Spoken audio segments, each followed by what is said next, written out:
3월 첫 번째 주일을 맞이하여 주 앞에 나와 제단을 쌓는 여러분 모두의 하나님의 놀라우신 축복이 함께 하시를 주의 이름으로 축원을 드립니다. 오늘 이 말씀을 중심으로 매임에서 푸는 예수님이라는 설교의 제목으로 함께 은혜를 나누고자 합니다. 어떤 지인이 저에게 건강을 위해 참고하시라며 카톡 하나를 보내어 주셨습니다. 거기에는 장수를 위한 10가지 비결이 적혀 있었습니다. 첫째, 소육, 다채, 고기는 적게, 채소는 많이 먹을 것, 다니엘은 채식으로 승리했습니다 라는 것이고, 둘째, 소주, 다과, 술은 적게, 과일은 많이 먹을 것, 과음은 만병의 근원이 됩니다 라는 것입니다. 셋째, 소차 타고, 차는 적게 타고, 걸음은 많이 걸을 것. 네 번째, 소욕, 다시, 욕심은 적게 하고 선행은 많이 할 것. 욕심이 잉태하면 죄와 사망에 이릅니다. 다섯째, 소위 다욕, 옷은 적게 입고 목욕은 자주 할 것. 여섯째, 소반 다면, 번미는 적게 하고 잠은 많이 잘 것. 번미는 영혼을 황폐화시킵니다. 일곱 번째, 소원 다행, 말은 적게 하고 실행은 많이 할 것. 3, 4, 1원이 필요합니다 라는 것입니다. 여덟 번째, 소염 다초, 싱겁게 먹고 초는 많이 먹을 것. 아홉 번째, 소식 다작, 적게 먹고 많이 씹을 것. 과식은 위장을 피곤하게 만듭니다. 열 번째, 소분 다소, 분을 적게 내고 많이 웃을 것. 일소일소 웃으면 복이 옵니다라는 내용이었습니다. 이상 10가지 장수 비결은 지극히 상식적이고 장수 비결로 잘 알고 있습니다. 그러나 그대로 지키고 실천한다면 건강한 삶을 누릴 수 있다는 것은 누구나 잘 알고 있습니다. 중요한 것은 우리가 실천하지 못하기 때문에 건강한 삶을 누리지 못하는 것입니다. 코로나 이후 건강에 대한 관심도가 높아진 탓으로 건강식품이 유행을 타는가 하면 건강관리에 대한 책들이 줄줄이 나오고 있고, 또 카톡도 주거니 받거니 하는 경우가 참 많이 있음을 보게 되어집니다. 하지만 가장 무서운 병은 마음의 병입니다. 마음이 몸을 지배하고 있기 때문에 마음이 병들면 모든 신체에 악영향을 끼치게 되어지는 것입니다. 그래서 모든 질병은 무엇으로부터 와요? 마음의 병인 스트레스로부터 우리에게 질병이 들어오게 됩니다. 그러나 그보다 더 무서운 병은 영혼이 병드는 것입니다. 영혼의 병이란 하나님을 떠나는 것, 하나님을 저버리고 제멋대로 사는 것을 말하게 되어지는 것입니다. 아담과 하와가 에덴 동산에서 하나님의 말씀을 거역하고 죄를 범했을 때를 생각해 봅니다. 죄를 범한 이후에도 외형은 그대로였습니다. 달라지는 것은 아무것도 없었습니다. 밥 먹고 돌아다니고 부부 생활했습니다. 눈도 입도 그대로였습니다. 달라진 점이 굳이 있다면 하나님과 관계가 단절된 것 뿐이었습니다. 하나님은 그를 떠나셨고 그들은 하나님을 찾지 아니했습니다. 하나님과의 단절, 단교, 그것이 곧 영혼의 병이라는 것입니다. 지금도 마찬가지입니다. 영혼이 병들었다고 해서 금방 망하는 것은 결코 아닙니다. 돈 벌고 출세도 합니다. 잠도 자고 성공도 합니다. 집도 삽니다. 그러나 영혼이 병들면 점점 시들어가게 되어질 것입니다. 마치 나무 뿌리가 병들면 서서히 잎이 마르고 가지가 말라 죽는 것과 같습니다. 오늘 본문은 예수님이 18년간 귀신에게 사로잡혀 등이 굽은 채로 고생하며 살던 여자를 고치신 기사가 오늘 본문의 말씀입니다. 본문을 주목하면서 교훈을 살펴봅니다. 첫째로 그녀는 18년 동안 투병했다 있습니다. 본문 11절을 봅니다. 18배 동안이나 귀신 들려 앓으며 고부라져 조금도 펴지 못하는 한 여자가 있더라고 말씀하고 있습니다. 18년이라면 정말 긴 세월입니다. 18년간 귀신이 그녀를 놓지 않은 것입니다. 앓으며 고부라져 조금도 펴지 못했다는 것은 귀신의 속박이 얼마나 무서운가를 설명해 주고 있습니다. 귀신은 세상 만사를 다 꼬부러지게 합니다. 생각도 말도 행동도 신앙도 꼬부러지게 합니다. 제멋대로 보지 못하게 하고 바르게 살지 못하게 합니다. 바르게 믿지 못하게 합니다. 삐뚤어진 생각을 하게 되어집니다.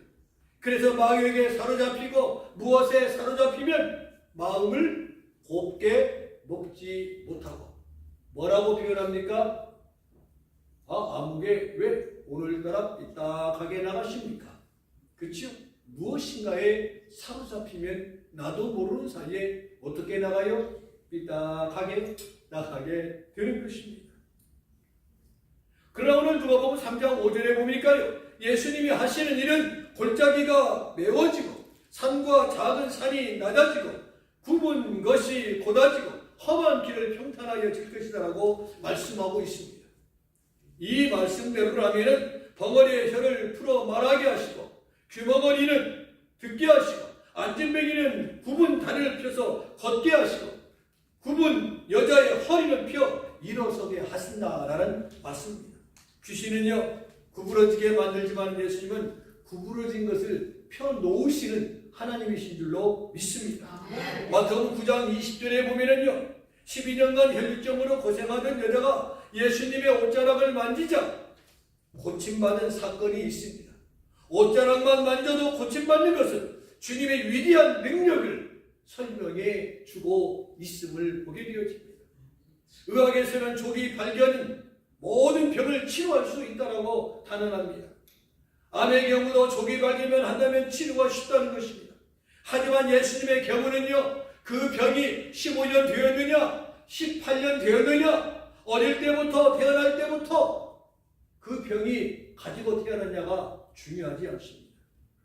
귀신은 괴롭히지만 예수님은 고치고 행복하게 만드는 것입니다. 구부러졌다는 것은 자유롭지 못하다는 것입니다. 오늘 또 주님은 구부러진 사람, 펴지 못하는 사람을 자유롭게 하십니다. 그런 사람이 바로 예수님을 만나 평안을 누릴 수 있어야, 치유함을 받을 수 있어야 되는 줄로 믿습니다. 둘째로 그녀에게 내 병에서 놓였다라고 선언하고 있음을 봅니다. 본문 12절을 보면은요, 여자여 내가 내 병에서 놓였다라고 말씀하고 있습니다. 13절을 보면은요, 안수하시니 여자가 곧 펴고 하나님께 영광을 돌리는지라 말씀하고 있음을 봅니다. 기적이 일어난 것입니다. 18년간 귀신의 속박과 질병의 속박으로부터 무엇을 받았습니까? 해방을 받았습니다. 우리 살만하잖아요. 코로나로부터 해방받으니까 살만하잖아요. 코로나 때 우리는 얼마나 힘든 시간들을 보냈습니까? 정말 초기에는 공포 속에 지냈습니다. 초기에는 걸리기만 하면 죽는 걸로 알았습니다. 미국에서만도 110만 명 이상이 죽었습니다. 하루에도 몇천 명씩, 10,000명 넘게도 죽은 날도 있었습니다. 그런데 이 여인은 18년 만에 해방을 받은 것입니다. 네 벽에서 놓였다는 것은 그동안 귀신에게 사로잡혀 있던 것이 네가 이제는 거기에서 풀어났다는 전제입니다. 바벨론의 침략으로 나라가 망한 이스라엘은요 70년 동안 회복을 갈망하면서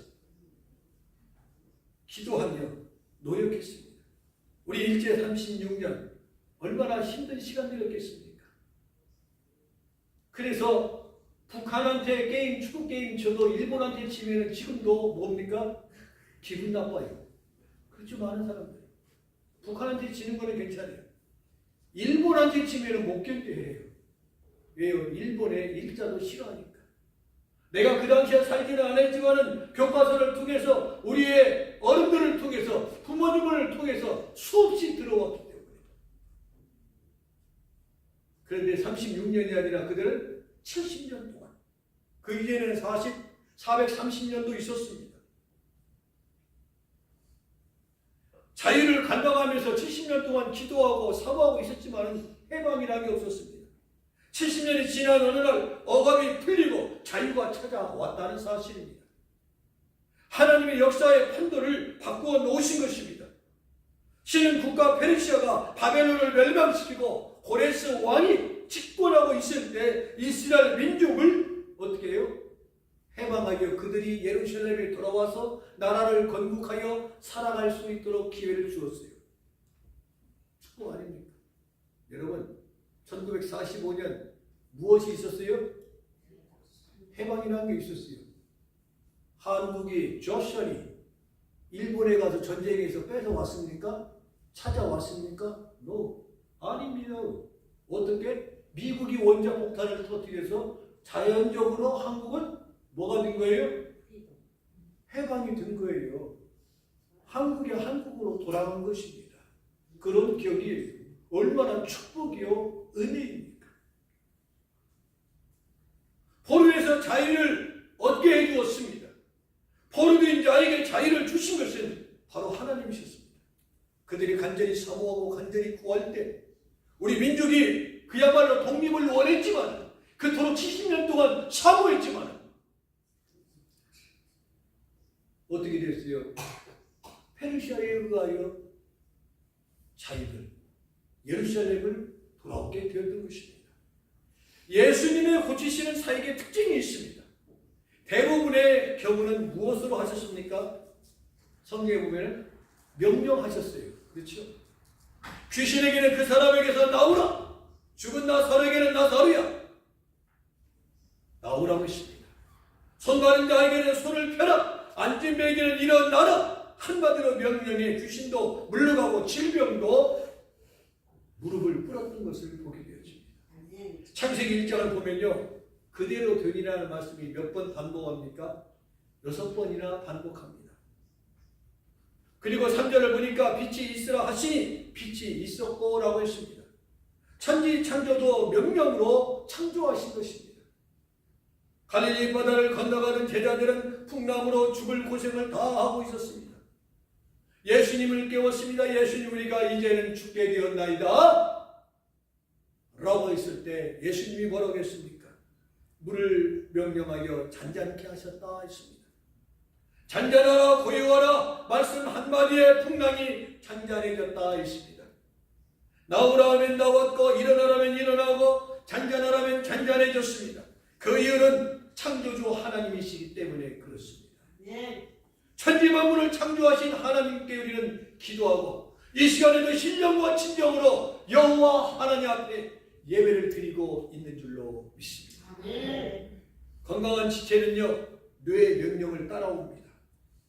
왜 치매가 병입니까?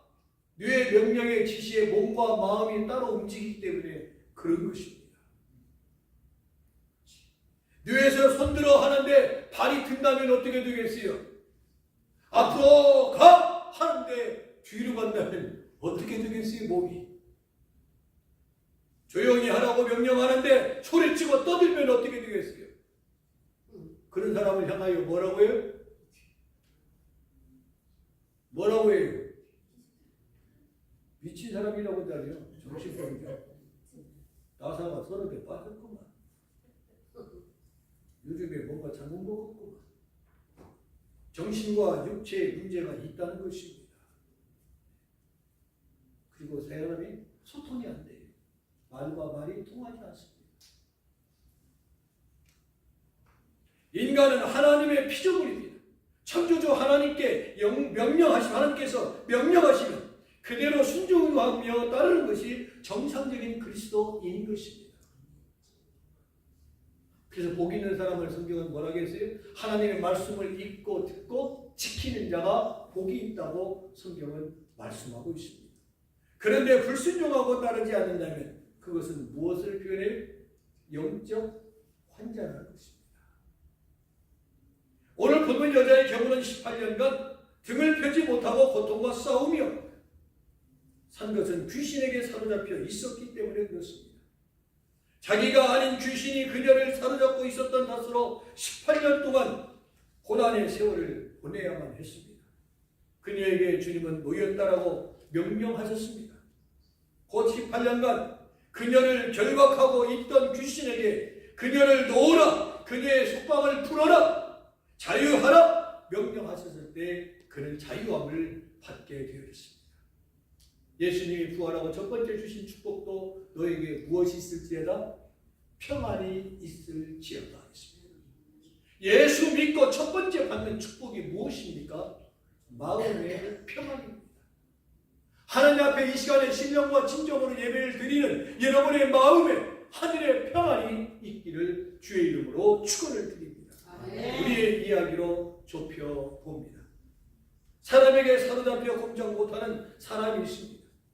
여자에게 사로잡힌 사람, 이상한 남자에게 사로잡힌 사람, 친구에게 사로잡힌 사람, 자식에게 사로잡혀 꼼짝 못하는 사람이 있습니다. 골프나 등산, 바둑이나 낚시에 사로잡힌 사람, 음악에 빠진 사람, 인터넷 중독에 빠져 하루 종일 컴퓨터를 떠나지 못하는 사람, 그런가 하면 이단에 빠져 패가 망신한 사람도 있고 신앙의 교만에 빠져 파멸하는 사람도 있습니다. 오늘 본문 18절은 18년간 귀신에게 사로잡혀 인간답지 못한 삶을 살아가는 한 여인이 어느 날 예수님을 만났습니다. 여러분, 사람은요, 그래서 누구를 만나느냐가 중요해요. 어느 날 예수님을 만나 속박에서 벗어나 자유를 얻게 된 것입니다. 귀신에게서 벗어나 자유를 얻었습니다. 귀신에게서 해방되고 질병에서 자유함을 얻게 되어졌다 했습니다. 그의 몸만이 아니라 그의 영혼까지 자유함을 얻고 치유함을 받게 되었다는 사실입니다. 우리를 억압하고 속박으로부터 자유케 하시는 분은 오직 예수 그리스도 뿐이신 줄로 믿습니다. 조울증으로 15년 동안 고생하던 사람이 있었습니다. 조울증이란 기분이 좋으면 뜰듯이 기뻐하고 좋아하지만 기분이 좀 가라앉으면 주저앉아 버리는 감정과 정서의 변화의 폭이 아주 많은 사람입니다. 이런 사람을 향하여 가끔 이런 말을 합니다. 저 사람 못 잡을 수 없어? 종잡을 수가 없다. 왜? 큰 정신질환으로 앓고 있기 때문에 그렇습니다. 다시 말하면요, 기분장애의 대표적인 질환입니다. 기분장애. 그것도 장애라고 표현합니다. 그래서 약도 복용하고 철을 따라 여행도 해보고 골프도 치고 집도 좋은 곳으로, 공기 좋은 곳으로, 동네로 이사도 해봅니다. 치료의 의미를 보지 못합니다. 인간으로 할 수 있는, 돈은 있고 할 수 있는 방법을 동원하여 아내의 치료를 위해서 최선을 다해봤지만 아무런 결과가 없습니다. 그러던 어느 날 친구의 인도로 교회를 나오기 시작한 것입니다. 교회에 와서 찬양도 말씀도 듣다 보니까 나도 모르는 사이에 마음에 닿습니다. 더욱 좋은 것은요, 본인이 입을 열어 기도하고 찬양하기 시작했다는 것입니다. 그는 하라는 대로 했습니다. 새벽에 나와서 손들고 기도했고 손뼉을 치며 찬송했습니다. 집에 돌아가서도 혼자서도 말씀을 보고 찬송하며 손뼉치며 기도했습니다. 현재 그는 본인도 놀라고 주치의도 놀랄 정도로 건강이 회복되어져 가고 있다는 말입니다. 중요한 것은 그분의 간증입니다. 주님이 나를 살리셨습니다. 아멘. 주님이 나를 살리셨습니다. 이제 말씀을 마치겠습니다. 본문 13절을 보면 안수하시니 여자가 곧 펴고 하나님께 영광을 돌리는지라 라고 말씀하고 있습니다. 곧이란 말을 주목해 보시기 바랍니다. 즉시 곧바로란 뜻입니다. 1년이나 2년 뒤에 응답이 온다는 것이 아니라 오늘 여기에서 응답과 하나님의 축복이 임한다는 것입니다. 하나님의 능력은 누구에게나 어디에나 나타납니다. 그래서 성경은 말합니다. 너는 내게 부르짖으라. 내가 네게 응답하리라고 말씀합니다. 그리고 즉시 역사하십니다. 오늘 이 자리에서 역사하십니다. 귀신이 물러가고 굽었던 등이 곧 펴지고 그녀는 즉시 하나님 앞에 영광을 돌렸다 했습니다. 다음에 고맙습니다라고 표현을 해야지.